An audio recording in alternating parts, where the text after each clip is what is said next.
Nagtungo na sa NBI ang negosyanteng si Jam Ignacio para magbigay ng kanyang tugon sa reklamong pananakit sa fiancé na si Jelly Au.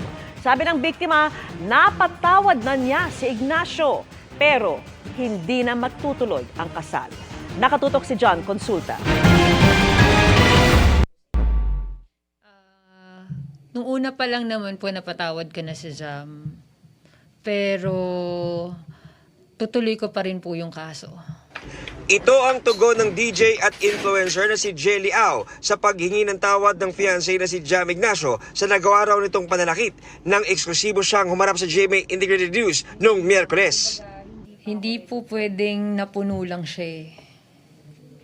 Paano po pag pinagbigyan ko pa po siya ng second chance? Paano pag napuno po siya ulit sa akin? Gagawin niya ulit yon mas grabe pa. Sabi noon ni Ignacio, gusto pa rin niyang matuloy ang kanilang kasal.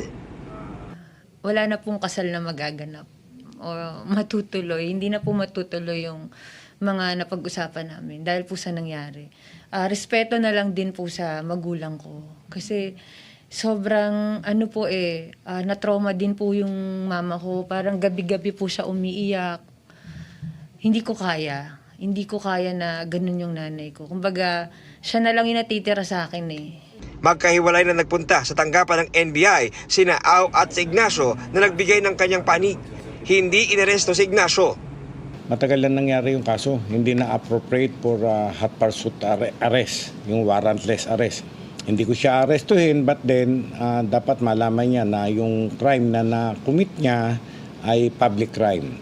Alright, we have to file it with the prosecutor's office. Bahala na ang piskal kung paano titimbangin yung aming ebidensya na isasampa. Sakaling magkasundo raw ang dalawa. Kung nakakasundo man sila ni Jelly, wala na kami doon. Sa piskal na lang sila siguro mag-usap. Para sa GMA Integrated News, John Consulta, nakatutok 24 oras.